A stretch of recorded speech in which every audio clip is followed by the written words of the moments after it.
press the bell icon on the YouTube app and never miss another update. Hello दोस्तों, कैसे हैं आप लोग। आज हम लेकर आए हैं इंडिया और पाकिस्तान की एक और वीडियो। चलिए बिना देर किए हुए वीडियो शुरू करते हैं। लेकिन आपके फॉरेन ऑफिस का बड़ा सख्त रिएक्शन आया है। कहते यार we damn care about it, we are the member of the Quad and Germany, हम 2-3 सालों में हमने यूके को पीछे छोड़ दिया और जर्मनी को या यूरोपियन कंट्रीज को हम कोई मतलब हमारे सामने कोई औकात ही नहीं है उनकी। वो तो एक जुबान होकर यही बात करते हैं कि जी कश्मीर कोट ऑन कोट उनका अटूट अंग है। जर्मनी की कोई इंपॉर्टेंस नहीं है, मैं कहता हूँ 0/0 है। लेकिन ये टेम्परेरी स्टेट होगी। उसकी वजह ये है कि Bharat has grown so big, matter of fact, in economically and दूसरा इन्फ्लुएंस के लिहाज से कि कश्मीर का इशू जो है वो पाकिस्तान के हाथ से निकल गया है। हुकूमत ने अवाम को महंगाई की भट्टी में झोंक दिया है। बेकाबू महंगाई के बाद अवाम पर फाका कशी का आलम है। टर्की भी बहुत बोल रहा था, उसको एक बार सिंगल स्ट्रोक में जवाब दिया गया कि भाई साइप्रस बात करें, उसकी लैंग्वेज चेंज हो गई। इदारा शुमारियात ने एक हफ्ते में महंगाई में 0.29% इजाफे की तस्दीक कर दी है। बड़ा स्ट्रॉन्ग रिएक्शन है। मींस वो स्ट्रॉन्ग रिएक्शन अपने आप हमें बता रहा है कि सुनिए, आप कोई बहुत बड़े आदमी नहीं, या आप कोई you are not the global policeman. और अगर ये भारत से बात करते हैं कि जी उनसे हमने जिहाद करना है, तो फिर वो तो हमसे कहीं आगे चले गए हैं। अब उनको हमारे जैसे लोगों की कोई फर्क पड़ता नहीं है, पाकिस्तान होना हो या ना हो। India will be third largest economy with in the next 5 years। अगर ऐसा है तो उनको ये भी एक प्रॉब्लम है कि इंडिया हमारे सामने क्यों उठ रहा है। ये जलन है कहीं ना कहीं। अपने शोज में कहता रहा हूं, रिकॉर्ड पे मौजूद है कि कश्मीर का इशू जो है वो पाकिस्तान के हाथ से निकल गया है और अब दुनिया उसके ऊपर नहीं बोलती। ये मैं कहता रहा हूं। इमरान खान साहब की हुकूमत में हुआ भी ऐसा कि किसी छोटे से कंट्री से भी कोई स्टेटमेंट नहीं आता था कश्मीर के हवाले से। पाकिस्तान कोशिश उस वक्त भी शायद करता था लेकिन कोई सुनता नहीं था। और अभी आज जिस तरह ये जॉइंट प्रेस कॉन्फ्रेंस हुई पाकिस्तान के फॉरेन मिनिस्टर और जर्मन फॉरेन मिनिस्टर के बीच में, वहां पे भी कश्मीर मैं ये तो नहीं कहता कि उन्होंने कहा कि जी बस पाकिस्तान सही है और इंडिया गलत है, लेकिन उन्होंने कहा कि यूनाइटेड नेशन के जो तरीकाकार है उसके जरिए बात होनी चाहिए, डायलॉग होने चाहिए और इस डिस्प्यूट को खत्म करना चाहिए। लेकिन आपके फॉरेन ऑफिस का बड़ा सख्त रिएक्शन आया है। थोड़ा सा आपसे जानना चाहूंगा कि आप दिल्ली में हैं और आपका फॉरेन ऑफिस भी यकीनन दिल्ली में है, क्या वजह है इसके पीछे? रीजन तो बाद में हम जाएंगे, लेकिन रिएक्शन बड़ा स्ट्रिक्ट आया। ये जो जर्मनी है, ये है कौन जो हमें पूरी वर्ल्ड एक मौक़िफ़ रखती है? पूरी वर्ल्ड में कोई एक कंट्री या 2 कंट्री छोड़ के बाकी सारे बड़े कंट्रीज ये मौक़िफ़ रखते हैं कि ये बायलैटरल इशू है, उसमें कोई और इन्वॉल्व नहीं होगा। अमेरिका भी वही रखता है, रशिया भी वही मौक़िफ़ रखता है, चाइना भी कभी ये नहीं बोलता कि भाई हम आकर के आपका मामला सॉल्व करा देते हैं, या कोई सख्त बयानात नहीं देता। ओआईसी एज अ होल कुछ स्टेटमेंट दे दे, लेकिन ओआईसी के मेंबर्स इंडिविजुअली इंडिया से रिलेशन खराब नहीं करना चाहते, वो नहीं बोलते। ये जर्मनी कौन है? और जर्मनी की ये मोहतरमा जो है फॉरेन अफेयर्स मिनिस्टर, ये कौन है? पहली चीज इनको ये समझना चाहिए, क्या जर्मनी एक मिलिट्री पावर है? तो वो उस एंगल से है नहीं। ना उसके पास न्यूक्लियर वेपन है, ना उसके पास यूएन की मेंबरशिप है, परमानेंट मेंबरशिप, वीटो पावर नहीं है उसके हाथ में।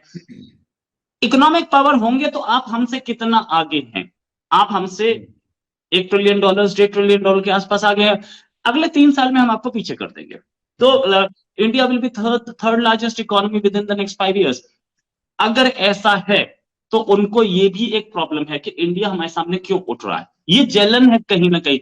और ये जर्मनी जो कि हमसे कई चीजों में, चाहे वो कार इंडस्ट्री हो, चाहे वो इलेक्ट्रिक कार इंडस्ट्री हो या दूसरी चीजें हो, उधर वो हमसे compete कर रहा है।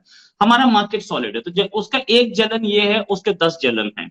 और होने तुझे वी डैम केयर। हम ब्रिटेन की परवाह नहीं कर रहे हैं जो कि वीटो रखता है, हम दूसरे वीटो पावर्स वाले की परवाह नहीं करते हैं। तो ये जर्मनी साहब कौन है? पता नहीं। और मैडम आकर के इससे पहले भी स्टेटमेंट दिया इन्होंने। अब इंडिया फॉरेन ऑफिस की तरफ से जर्नलिस्ट जो पकड़ा गया था गालिबन मोहम्मद जुबैर या क्या, उस पे आर्ट न्यूज का, उस पे भी इनका स्टेटमेंट आया था।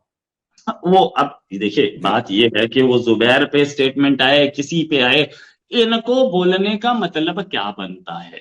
हम अगर हम बोलना शुरू कर दें कि आपने इतने सारे असाइलम पे मुस्लिम्स रखे हैं, उनके राइट्स कहाँ हैं, तो क्या बताएंगे? टर्की भी बहुत बोल रहा था, उसको एक बार सिंगल स्ट्रोक में जवाब दिया गया कि भाई साइप्रस बात करें, उसकी लैंग्वेज चेंज हो गई। दोबारा बोला नहीं। हमारे पास 10 तरीके हैं बोलने के लिए और हमारे पास 10 चीजें हैं बोलने के लिए। एक स्टेटमेंट हमारे फॉरेन मिनिस्टर का आया था जब उनसे पूछा गया था कि आप रशिया से तेल खरीद रहे हो, you are funding the war with Russia, तो उन्होंने बोला कि हम फंड कर रहे हैं, तो कि ये जो जर्मनी जो खरीद रहा है गैस और यूरोप जो गैस खरीद रहा है, क्या वो फंडिंग नहीं कर रहे? तो ये भी समझने की बात है। जर्मनी बोले हमें भी डैम केयर, हम लोगों ने सिर्फ एक चीज बोली है कि भाई ये बता दो क्या आपने जो टेरर आ रहा है कश्मीर में उस पर बोला? अरिंदम बागची साहब का आज का स्टेटमेंट है, आपने बोला नहीं? बोला उन्होंने नहीं, क्यों नहीं बोला?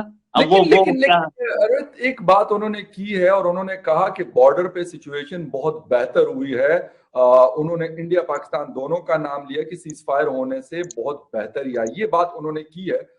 यकीनन आपने स्टेटमेंट पढ़ी होगी, लेकिन फिर भी आप अपनी बात कंटिन्यू कर सकते हैं। या देखिए अब ये चीज कि जर्मनी क्या एक ग्लोबल सिक्योरिटी फोरम पे क्या ये एक फ्लैग बियरर है या ये एक बहुत बड़े, ठीक है इकोनॉमी वाइज आप होगे तो हम आपसे कौन सा बहुत पीछे हैं यार, ऐसा तो नहीं है ना कि हमारी और आपकी इकोनॉमी हमसे 10 टाइम्स बड़ी है। फ्रैक्शंस पे चल रहे हैं हम लोग और हमारा जो राइज है वो और हमारी जो स्टेडी ग्रोथ है वो बता रही है कि you will be below us very soon.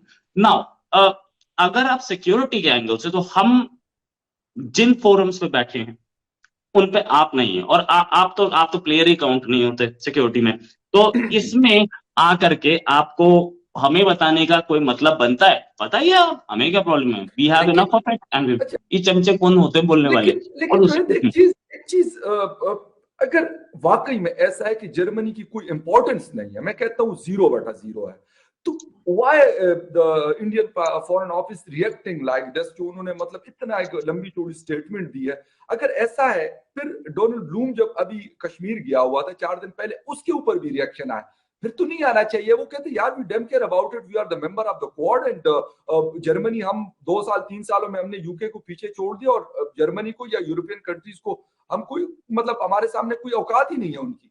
तो फिर ये रिएक्शन क्यों है? मुझे ये थोड़ी सी समझ। राइट देखिए वो एक छोटा सा कंट्री बुर्किना फासो बिल्कुल या टोलाबू भी बोले तो रिएक्शन तो आएगा।